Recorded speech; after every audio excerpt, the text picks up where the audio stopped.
Phoebe? Okay, thanks, Sue. Hi, everyone. Welcome to our first webinar of this academic year. So I'm Phoebe Jackson. I'm a physics teacher at John Abbott College and a Salties Fellow and co-director. So this semester, we're focusing our webinars on curriculum design, which is going to lead nicely into our theme for next semester, which is on innovative forms of assessment, which of course is closely related to curriculum design. Today's speakers are Beth Acton, a biology teacher and department chair at John Abbott College, and Kurt Hallfeld, interior design teacher and co-chair and program coordinator at Dawson College. And importantly, Beth and Kurt are also Salties Fellows like myself, meaning they spend time every week learning about pedagogy together and then applying their knowledge to build resources, develop tools to support us, the Salties community. So as they're doing today by sharing their expertise in this webinar. So both Kurt and Beth have been heavily involved in redesigning their respective programs. Today, they're going to share with us how they've approached this process, focusing on issues of equity, both across sections of the same course and across courses within a program. By equity in this context, we're referring to giving all students the best chance of success, regardless of which section of a course they end up in or where in their program sequence they're situated. As they share their insights into strategies for curriculum designing, actually, Kurt, can you go to the next slide? Perfect, thank you. As they share their insight into strategies for curriculum designing at the program level, Kurt and Beth are also going to show you how they're using CourseFlow, which is what you kind of see on this slide, to make this very challenging process a bit easier. Many of you probably already have met CourseFlow at some point over the last few years, and I know some of you are definitely already using it extensively. But if it's new to you and if you're interested in trying it out, Beth and Kurt are also going to share a few links that you can use to get you started. So if you have questions, this is an unusual webinar for us in that it's only an hour. We're going to 1:30 and no later. So if you have questions, we're just going to let them come out as they arise. You can type them in the chat, or if you want to raise your virtual hands, I'm going to be the moderator for the session, so I will make sure you get a chance and your question gets heard by Beth and Kurt. So with that, it's off to you guys.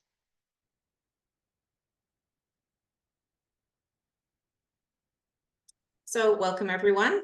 This is going to be, as Phoebe mentioned, a bit of a quick hit for a webinar on the use of CourseFlow at the program level and discipline specific level, as well as Phoebe referred to in terms of our courses and our sections.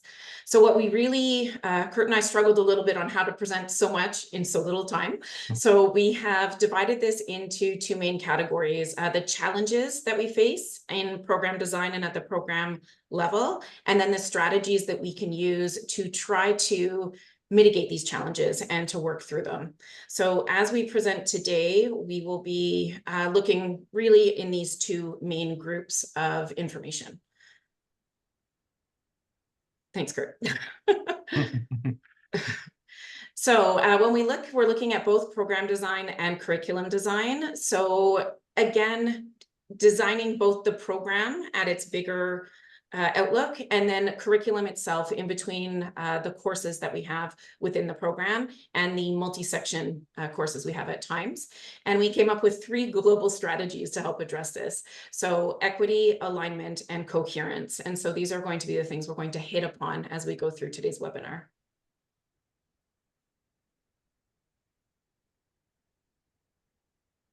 Was this you or me, Beth? I think it's you now, yep.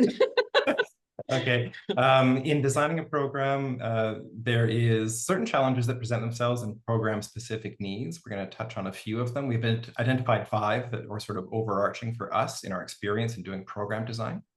One of them is, especially at the college level, institutional autonomy in program design, in that we produce a set of courses, we assign competencies to them and learning outcomes, but it doesn't necessarily reflect, a simple course list doesn't necessarily reflect what the spirit of a program is. Each institution will take on ministerial competencies and craft them for their own sort of coherent delivery of a program.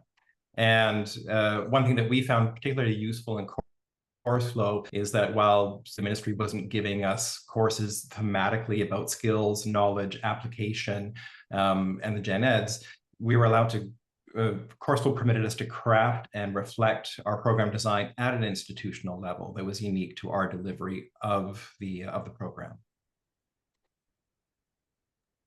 So one of the main issues in program design is it's not being done within a department or a discipline in and of itself. So for the science program, as an example, we have many program-specific courses or disciplines that are interacting with each other, both horizontally in the same semester and vertically across semesters. So integrating those learning ideas and competencies to provide for that interdisciplinary or program level approach can be very tricky. So the use of CourseFlow, what that allows for is awareness and visibility, both for those involved in the revision, but when you're in a very large program, most of your faculty are not involved. And so this provides for some visuals and indicators of where we can collaborate and perhaps where we have more overlap than one would think from our individual silos or topics that we cover in our individual courses. As a coordinator and a program designer, we've had to address standing and advancement policies that the institution requires, as well as mapping where we're going to have prerequisites for specific courses and co-requisites. And so typically that simply lives on a list within the college website. So rather than having it simply be a list, CourseFlow allows us to link them in a meaningful way and track the development of competencies and prerequisites and co-requisites. It's been a useful tool for us to map program coherency within our own program. Another thing that we've had to do recently as programs have evolved is adapt to Law 14 within our specific institutions. At our institution, and I think many of the Anglo institutions, we now have 3 different pathways possible for students for their gen ed progressions. And it means that this is really difficult when it comes to tracking student course load and building progression plans. So within CourseFlow, we've managed to build in these 3 additional pathways with their own competencies, with their own credits, and filter them so that, for example, when we're doing a progression planning with a student, we can look at their plan, their course load globally within the pathway that the Law 14 requires them to follow. Secondly, we're all quite aware of our discipline-specific courses, but the program itself also includes the large general education component. And so again, this is a very good spot for awareness and integration of the learning objectives across the gen ed disciplines and how, as more program-specific teachers, we can provide those links and that integration of learning objectives and skill sets. Secondly, and again, specific perhaps to Loi 14 and the CEGEP system, there are now discipline-specific teachers that are teaching les cours en français. And by understanding the different levels and the different expectations at the French levels between level 1 to 4 or in the mise à niveau courses, this allows those teachers in the cours en français to have a reasonable expectation of the language proficiencies of the students that they find in their classroom.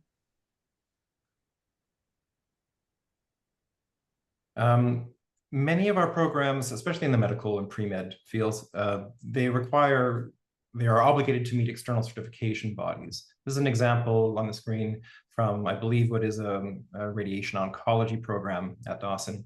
And this process of making sure that a program adheres to external certification criteria is particularly onerous because it's another outside body that needs to be mapped over top of a program.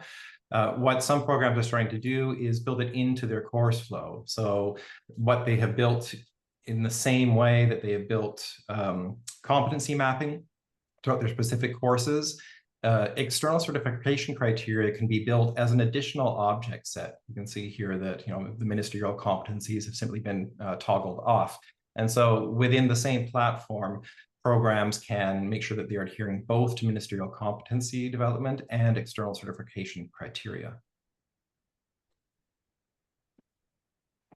In developing curriculum, there's its own specific set of challenges once we get past the program design. And we've identified sort of 3 of them. And they're linked to our main themes of alignment, coherency, and equity. And it's part of the challenges where they come from, I should say, has a lot to do with the process and the tools that we are given when we're creating curriculum design. So bear with me for a second. This is typically what happens in program design. We start with ministerial competencies, and a program parses them out into a variety of courses, sometimes separating them into elements. They may go into different disciplines. They could head up in different semesters. There's sort of a divvying up of this ministerial pie. And then we get into course design and develop our learning outcomes, our GLOs and our SLOs. And there's an entire process that revolves around crafting course design to respond to them. It's when we get into actual implementation that we start to lose sight of our starting point. The ministerial competencies tend to be shelved. We're only looking at them through the lens of GLOs. Our matrix isn't necessarily present, but we're trying to do a heavy lifting of crafting a program into specific ponderation for theory, lab, and homework, as well as 15 weeks of delivery of a course, eventually leading to actual assessments and activities within the classroom. But without having sort of a global framework, this checking back that is required for a coherent program is problematic. It's difficult to decide to evaluate if our assessments are really linked to outcomes, if we're really addressing all of them when we get to the classroom. Are we respecting the ponderation that we've designed within the program?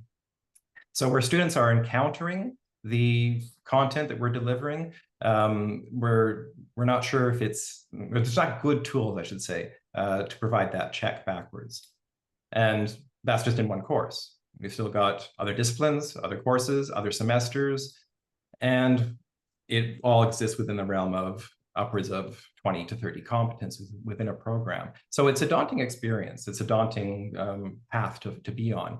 And what happens is we design our programs with great intent, and given the process and the tools that we have that span over a few years, we typically are just simply hoping that what we've designed and intended is ending up in the classroom where we meet our students with it.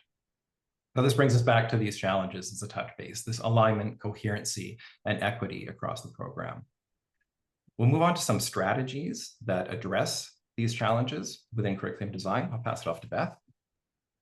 So this is a nice image from an anatomy and physiology perspective, which is within my discipline, but this is not a static situation. So as much as we're happy and we can check the box off that we've revised the program and we're now in the implementation phase, ideally what's happening is it's an iterative process where we're continually going forwards and backwards between the development of the courses and the program, making sure it's meeting that pedagogical need of the student and doing so in an equitable fashion, which is very challenging in multi-section courses or large programs. And then are we really doing what we say we're doing? So this is that validation stage. And that's both at the course level, but also at the program level and at the level of the exit profile. And a lot of classroom teachers are maybe not unaware, but a little bit disconnected from that exit profile goals that we have for our students coming out of a program. And that's really where the coherency is very important, and making sure that that's aligning. Are we really doing what we need them to do to reach that end goal of the program? And if not, how do we balance that, and what changes can be made? And CourseFlow provides for a really nice way to first identify these issues and then hopefully track the solutions that we come up with to the problem. One of our strategies is the active aligning, both alignment at the program level and course alignment. This is a really daunting process based on this backwards reflection that it requires. We're looking back at something that took years to build. We're trying to do it while it's on the ground and running, and students are encountering it in the classroom, they're being taught. And as I mentioned before, there just isn't really good tools to support this kind of work. CourseFlow can really step in for this.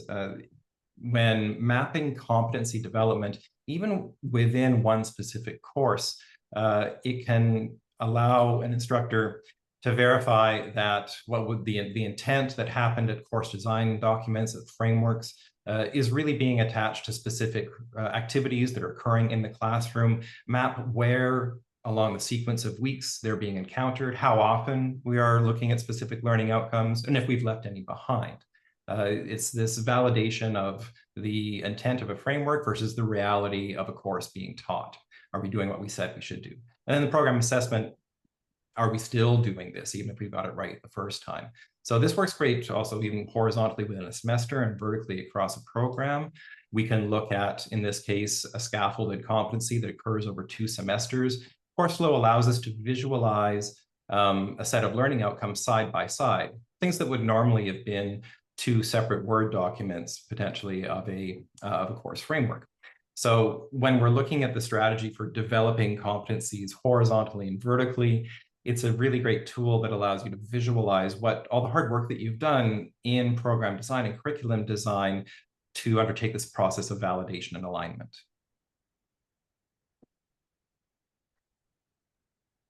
So I was just referring to the exit profile, and what Kurt's been looking at is he's really been looking at learning competencies, learning objectives, specific goals within a course, and seeing how those align. But again, within the context of a program at, again, in CEGEP environment, we have the exit profile and the comprehensive assessments for the students.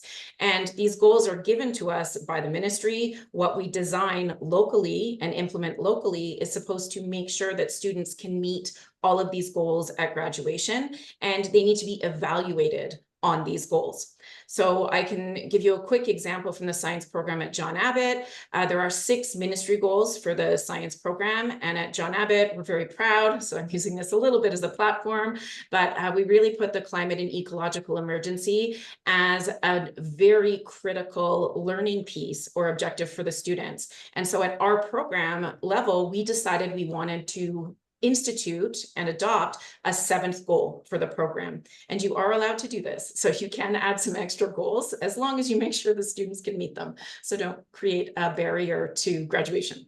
But what we wanted to do is we wanted to really address this climate impact and ways to look at it from 3 different perspectives. So the scientific perspective, the human factor perspective, and then to help provide some hope. And people of our generation have our fingers crossed that the next generation can do this for us, but to come up with some solutions and actions to move this forward. So this was our goal. Everyone at the program level agreed. At the revision, we had stakeholders from all of the different disciplines. And when we went back to do our initial mapping of where we were actually evaluating students on these components, we found there was a bit of a gap. So thank you, Kurt. If we look down here at the bottom for goal 7, and we have our 4 semesters going across the top axis, we have a lot of blanks. And in their 4th semester, they have a course that touches on this. And at the same time, in their project course, in which their comprehensive assessment is embedded, they're also being evaluated on that. So not a super strong pedagogical approach to evaluate students on mastering something at an exit profile without giving them that opportunity to learn, develop, and master these competencies and skill sets before that final evaluation. So we went back and we revised and we spoke to the different course committees at these different levels. And the chemistry department is now bringing in teaching modules. There's some additional modules in physics. Part of this problem was, as scientists, we weren't comfortable teaching the climate emergency because we didn't have degrees in the climate emergency. And so we actually did a little bit of professional development opportunity to learn that as teachers, we can teach something that we didn't study, provided we're doing it from a perspective where we have done the learning. And so with a little bit of coaching of faculty, we were actually able to increase this. So this was our initial, our current check boxes for objectives is much improved. But we hadn't noticed this gap. We wanted to do it. We said we were going to do it. The program adopted it. But in practice, with the course outlines we were initially developing, we were missing this. And so it was a very nice way to onboard faculty to something we all believed in, but really needed to put the effort in to make it happen. So the next strategy is this idea of equity, and it's balanced between pedagogical autonomy and section equity. It's a challenge, especially in multi-section and multidiscipline courses. One of the things that we found useful within our program is that when a program adopts CourseFlow on a large scale and is attempting to map all of their content, we've sort of developed the best practice of just how much detail we are going to show within a CourseFlow. If you're familiar with CourseFlow, you can customize these columns across the top into different categories of content. As a team, we've decided that we're really just going to try and reflect ponderation through lecture, through lab, and through homework, and create a separate column for assessments. We've also agreed on very specific color coding so that all of our courses kind of look the same. And then when we proceed to other visualizations, like Beth is going to show you in a couple of slides, it really allows us to have a unified vision. It also creates just one sort of level of detail that different instructors teaching different sections can adhere to the overall goals and the learning outcomes that are tagged within specific activities and weeks, but still have enough room for autonomy in what they're doing in individual classes. Sort of keeps us honest and also all on the same page. This one, yes. There's also leaves room for slight variations. If we agree on certain, sort of our 4 main categories, still leaves wiggle room to have different kinds of labs, to have the labs of their offsite, to have interdisciplinary content, but we're still trying to stay within a tighter agreed upon framework so that our course flows don't get sort of unmanageable and inconsistent across the department. So one piece that, again, coming back to this idea of the whole program and stepping outside of our disciplinary silos, these students are busy. And I think we forget that a little bit, or we hope that we had as much energy as they did, or as we do. But what we have is on the right of your screen, these are the program-specific courses or competencies in the science program. And in the science program, 1 competency equals 1 course. That's not necessarily the case in technical programs, pardon me, where you can have the same competency threaded throughout different courses. So these are the competencies that they need to take, courses they need to take in their program-specific courses. There's then that whole general education piece. And again, this is a busy course load and heavy course load for students. So one of the ways in the revision that my department looked at building the courses speaks to what Kurt was just saying, was building courses so we had an idea of student workload. So what are the students actually doing every week? And again, are we respecting ponderation? But if we look horizontally across a semester, is it feasible for the students, considering all of the other things that they do? They're on our athletic teams, they have jobs, they're perhaps helping to support their family, et cetera, et cetera. So for the science program, because it's a busy program and a heavy course load, I took the course outlines as they came through program committee, and I added the coding using the same color system.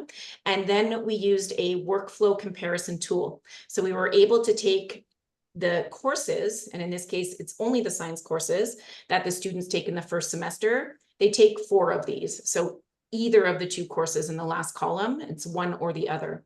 And what we were really mapping, or I was trying to show with a visual here, are the test dates. So week 4, 5, and 6 were not too bad. They're spaced out across the weeks. But then when you get down to the bottom and you get to week 15, Kurt provided the added visual and highlight for this slide, and he was able to recognize that perhaps this is not feasible for students to have 3 to 4 unit tests in the last week, as well as final exams across all 4 of the courses that they're going to be taking.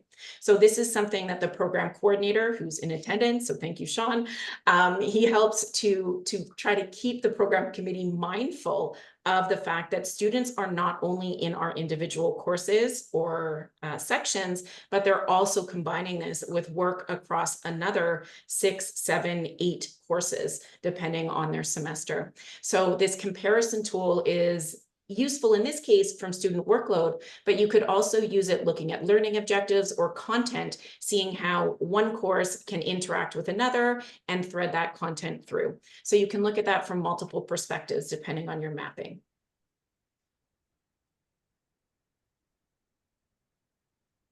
When it comes to coherence, there's this idea of validating and looking backwards and assessing if we're still doing what we thought we would. And it's a real need to have this check back on a program and its curriculum post-implementation. And it's not the job of just the coordinator. It should be the job of all faculty. And given the complexity of a program, CourseFlow can facilitate things like our program committee, this ongoing maintenance from semester to semester or from iteration to iteration of a course, and even lead to identifying problems outside of a regular revision process and doing small revisions to tweak a program along the way.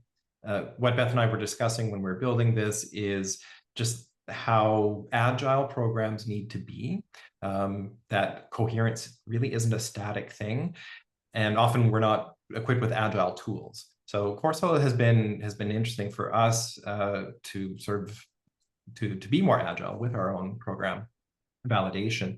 And its power really is in the nesting of data within the database, that we can take, trace a line all the way from ministerial competencies down to one activity at a specific week in a specific hour in a classroom, and map its coherency along that path is something that we just wouldn't have been able to do easily before. And it would have required digging into archives and desk drawers to pull out documents that had long been shelved. So it's this consolidation of knowledge within a nested database of everything that a program has been doing in its design and revision over the course of 3 or 4 years. So what it's allowed us to have is tools that facilitate things like onboarding. Coordinators don't stay forever, even though I feel like I have. We bring in new faculty. The onboarding process and time frame is very, very tight. And where does a faculty member situate themselves if they're given one course for as a part-time teacher within an entire ecosystem of program? At the end of the term, if we're going to do this work and actually align our program, this gives us a platform where we can begin to have those discussions in a more meaningful way. It also speaks to just the culture of ownership, a cultural shift where we do revisit things, where we do share what is in our courses. We're not siloing information. And it also helps to set expectations that if everyone is contributing to the same mapping of a program, that we're also all responsible for alignment within it. Even though we think that we can just do our one little course and call it a day, we exist within a broader ecosystem of an entire program. So one last thing I'll just add to what Kurt was saying, and we weren't too sure how to phrase it, and it sounded a little bit scary, but CourseFlow allows for a more agile reaction to large disruption events.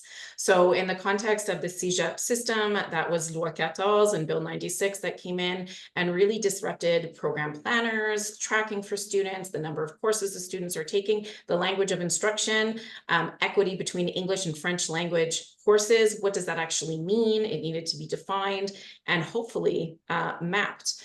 The other big disruptor is AI. So how is AI impacting what you're doing at the course level? And does that then carry through an impact to your goals and your exit profile and what the student is leaving with? And if it's not showing up in your course flow, should it be? Because what is our role in preparing students for that career and job market and their future with AI? So it, again, provides that visual and that ability to really react in such a way that, as I was seeing the comments, it keeps all the tabs of the Excel spreadsheet up to date at the same time. So you're not relying on yourself to make all of those edits, but it really, with that nested flow, keeps that information up to date. So as Phoebe mentioned at the beginning, hopefully most of you were somewhat familiar with CourseFlow, because what we were really showing was a much higher level use of CourseFlow. If we look, some of the links that you'll get, they are to full programs, so the science program or the general education learning objectives, those have 48 to 50 courses within the project on CourseFlow. So these are large projects, large volumes, highly rich data sets. And with the mapping, and again, that nesting, it allows for these types of discussions to take place. And again, that awareness. So if you are familiar, fantastic. If you are not, step one is the CourseFlow Quick Start Guide. And there will be a link to that in your messages, and perhaps someone can post it into the chat.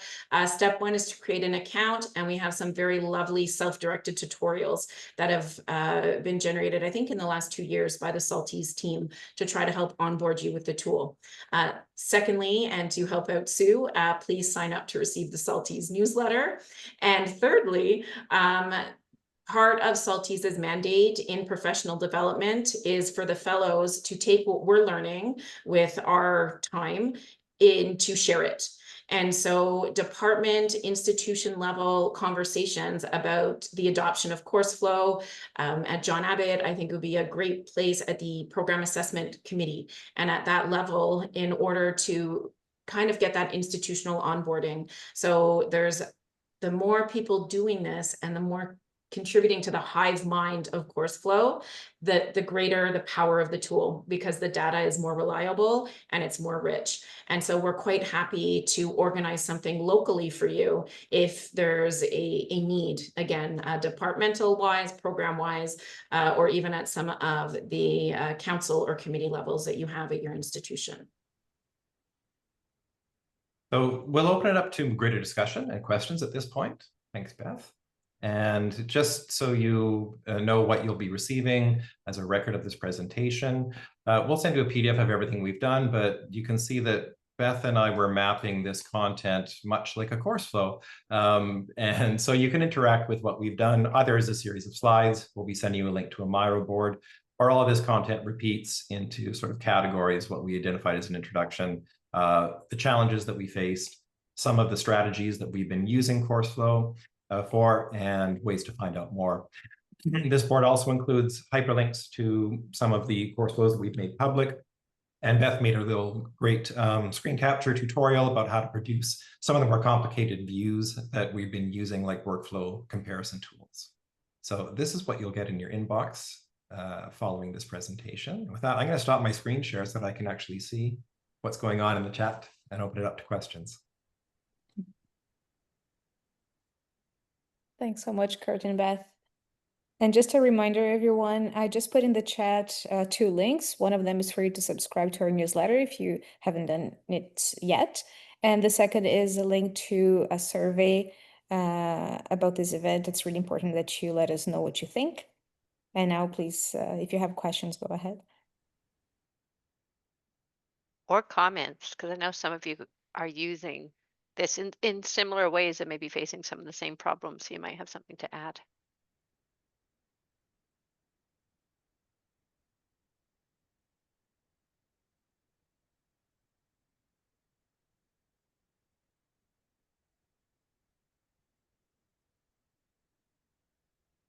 I'm curious how many people here are actually have been using CourseFlow, even if just once. Can we, if you're able, can we raise our virtual hands? Or your real hands if your camera's on. Thank you, Ricardo.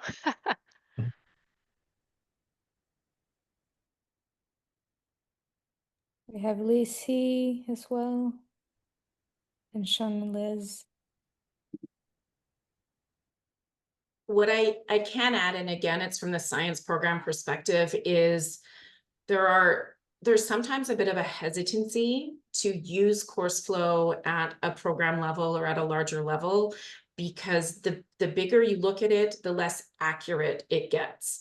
So if you're looking across multi-section courses in chemistry and physics, where there are 15 different teachers with their different schedules, they maybe don't have exactly the same week for their test or their lab or their exam. And that's true. It's not completely accurate, but it provides a very profound visual picture of what the average student is experiencing during that semester with that horizontal comparison. So yes, there's a little bit of a lack of accuracy at that higher level, but it's better than our anecdotal feedback that we get in the classroom from the handful of students that we actually see. It's still quite representative of what you're seeing across the larger program. And so I think the question here was, do you have to use CourseFlow? No, but Kurt and I would encourage you to do so. I think Beth and I both experienced the alternatives. I started using CourseFlow really post-revision or in the middle of implementation, right? So we've done all of our writing outside of CourseFlow, and now we're past implementation and looking backwards. And so we've been building it up.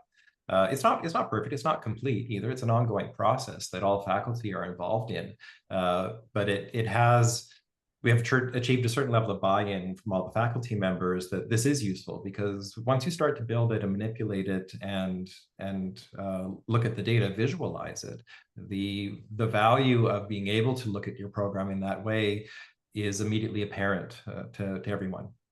So we've had good uptake in our program at the program level with all instructors. And hi, Kel. Apologies if I didn't pronounce your name properly.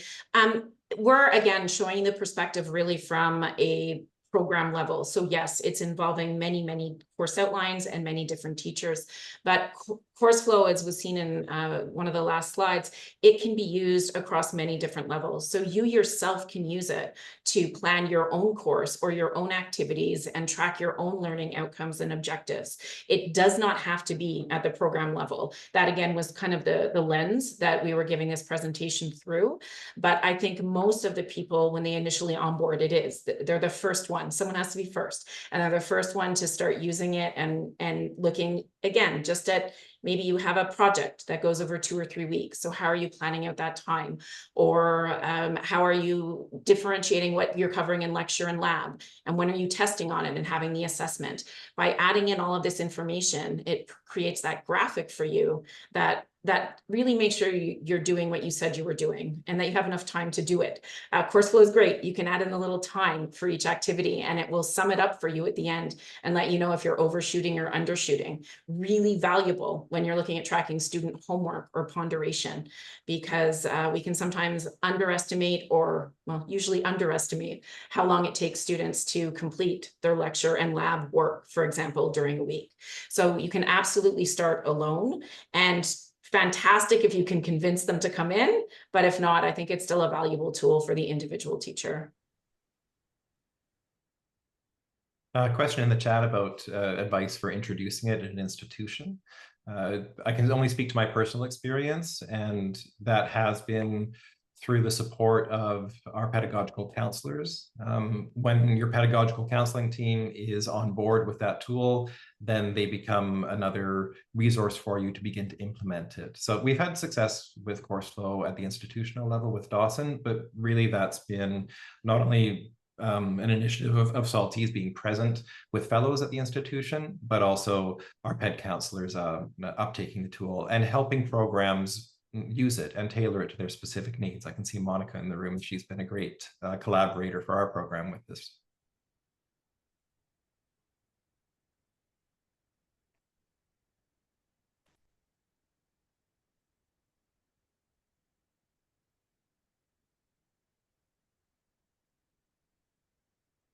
Monica, can we pick on you? As a Sure. head counselor with a lot of experience in this, do you have anything to add or emphasize? I think also part of the success of the uptake that CourseFlow has had at Dawson, mostly from technical programs, is yes, one, we as the Office of Academic Development, and I'm a pedagogical counselor at Dawson and the Office of Academic Development, we have made the tool an option, but like an option that we strongly encourage as part of our programs can use as part of our course design or program implementation stage. So we support the use of the tool. We also make it part of our course design process. But at least in the case of a program that already is set up and has course frameworks and course outlines and everything on paper or Excel or whatever other way, to get it up on CourseFlow is a tremendous amount of work. Like, to show what Kurt was able to show today has been the work that he has put in it, but also a lot of work from Chow or someone who is just willing to put the tool, all the information that the program has already developed up in the tool, so the teachers can start to see the usability of the tool and the features and the affordances of having everything in one place. So that, I think, it's a key, like for someone like that person from McGill, I believe, who was asking, how could I introduce this at an institutional level? I think you need the three things. You need the pedagogical support, but you need some form of administrative support that helps you get things up and running before the teachers can actually engage meaningfully with the tool at the program level. At the course level is much easier. If you want to try with your own course, it's not a huge uptake, and you can set up your 15 weeks, your learning outcomes, and start looking at alignment. But at the program level, it takes more of an institutional approach, I would say. I would just add to what Monica said, that by searching within CourseFlow for the library, there are a lot of public projects. So the Gen Ed Competencies now, it's a full project that is open, and anybody can copy it and import it into their own project. Same with the science program. It's at Vanier. There's a Vanier one, there's a Dawson one, there's an Abbott one. Like, there are various versions, and these all have the ministerial competencies already there. So that larger piece of competencies is present. And to answer Ricardo's question from the chat about multi-section courses, Kurt's correct. You have your one version. And I would argue that that version is what your department decides upon as their course outline.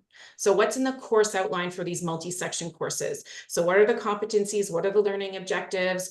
What is the evaluation scheme? So most departments will have the same number of unit tests, the final exam, et cetera, et cetera. And so the teachers have that as their baseline, as the agreed upon master version. And then teachers themselves, that's where that idea of professional autonomy while maintaining equity. So you've got that common agreed upon format, but the teacher themselves can decide when is the activity taking place. In our physics department, some of them teach in the reverse order, so they flip the order of the units and the weeks, but they're still adhering to this baseline agreed upon structure while having that teacher autonomy within some of those smaller moving pieces week to week.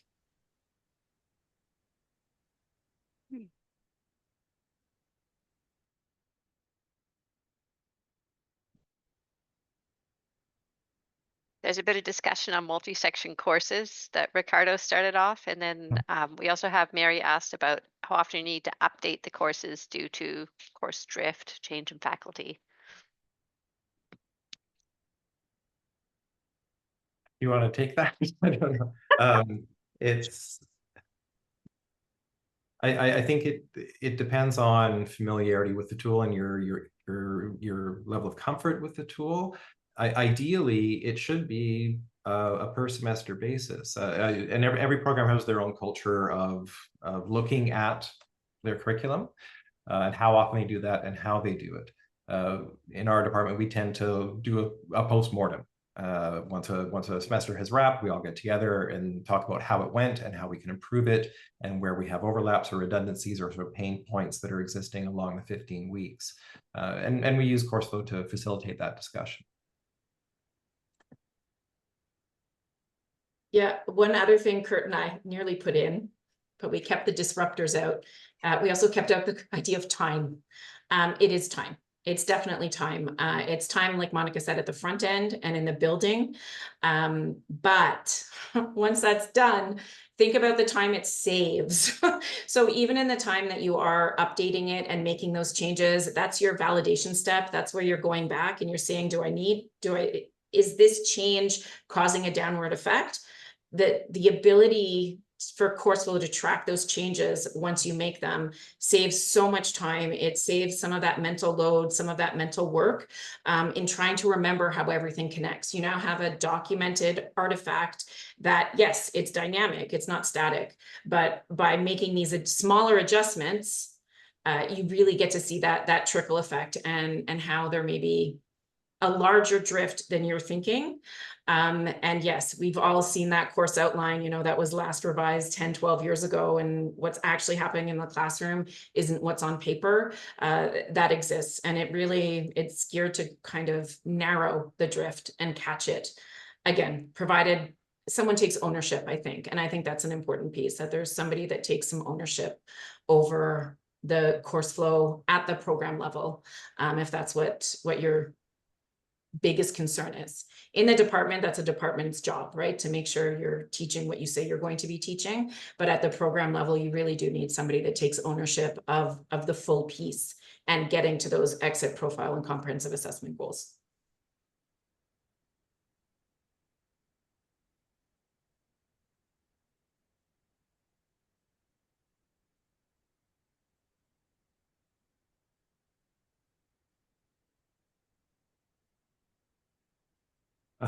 Something that relates to that in terms of uptake within a department, and also, you know, this idea of how often do you keep it updated.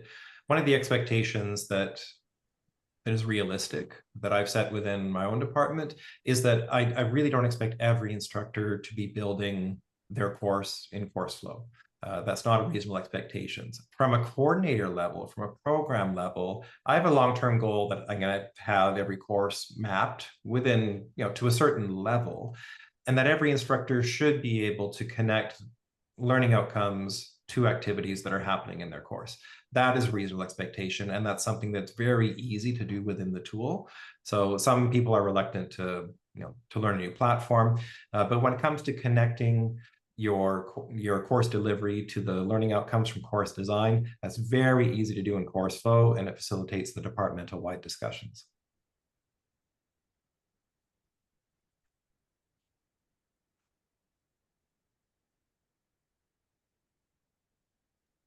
Yeah, I think Phoebe perhaps was just following up, and it's just this idea of drift again and departmental cultural shift, which was one of the last points that we had. And by having this mapped and explaining the big picture, we're teachers, we're administrators, we're in academia and education because we like learning, right? And by valuing that learning and really seeing how your piece fits into this bigger picture, that really helps with that idea of cultural buy-in and a cultural shift. And by having that in place and seeing visually the why of why you're doing something, so that that word intentionality is what sparked me.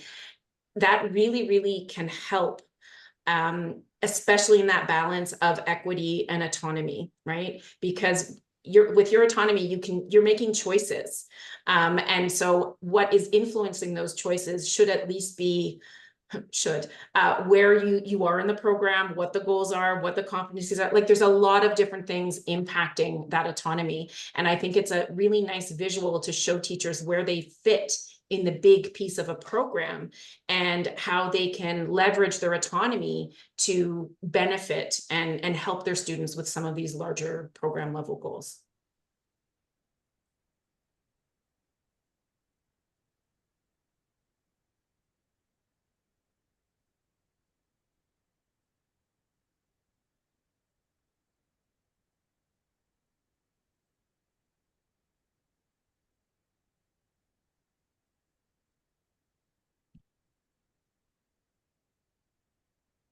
I'm using the wait time to see if anyone's going to ask any more questions.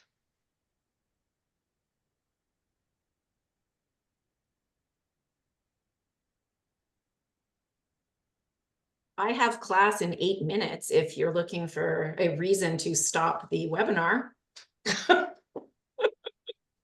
I always give it an uncomfortable amount of wait time before I decide that no one has questions. You can tell you're a trained teacher, right? It takes them up to 5 minutes or 30 seconds or 5 minutes. Yeah.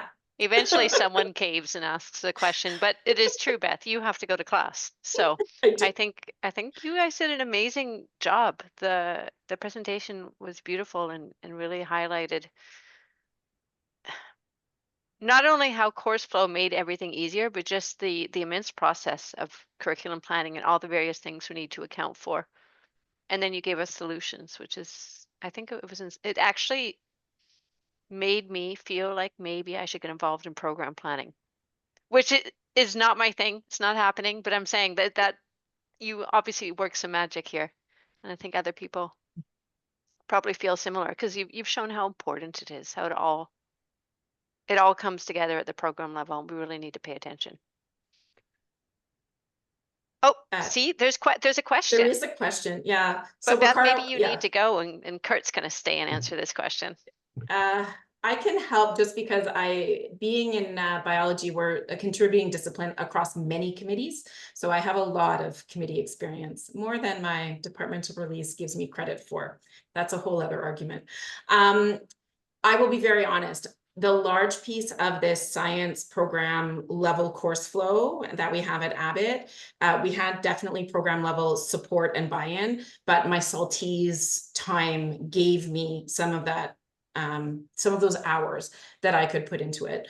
That said, with revision, I'm on many programs that are undergoing revision or have undergone revision, and I've definitely onboarded a few other programs to use it. So that idea of the pedagogical counselors, that pedagogical support, the program revision level support institutionally, that's a very big piece as well, if that's available.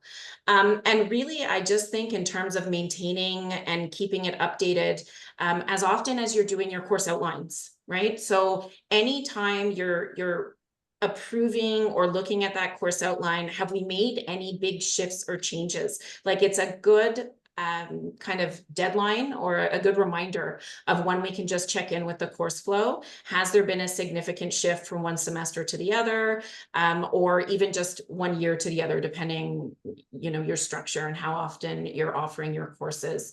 So I'm not sure how many meetings you need, because it's really input at an individual or the coordinator level, but then it is sharing the output and if there's any significant changes to the output. And at John Abbott, I think the best spot for that is in our annual plans at both the departmental level and at the program level. So have we done that updating? Have we done that check-in to make sure that we're aligned? And it's really just using CourseFlow as the tool for that alignment, and to get that done. But it is work that should be ongoing by the program and the department. It's using CourseFlow as a tool for it. And with that, I'm going to go teach about chronic obstructive pulmonary disease. So have a wonderful afternoon, everyone. Thanks, Beth. Thank you, Beth. Thank you, Kurt. Thank you. That was great. That was really great. And we will, Sue, you'll be sharing the presentation information, the Miro board. Correct. Yes. And those The Miro links for board. people who want to try CourseFlow out. Yes. The survey as well. Yes. So. Oh yeah. So let's. And the recording as soon as the recording is ready. I am putting the survey at the bottom because I got lost in all the thank yous.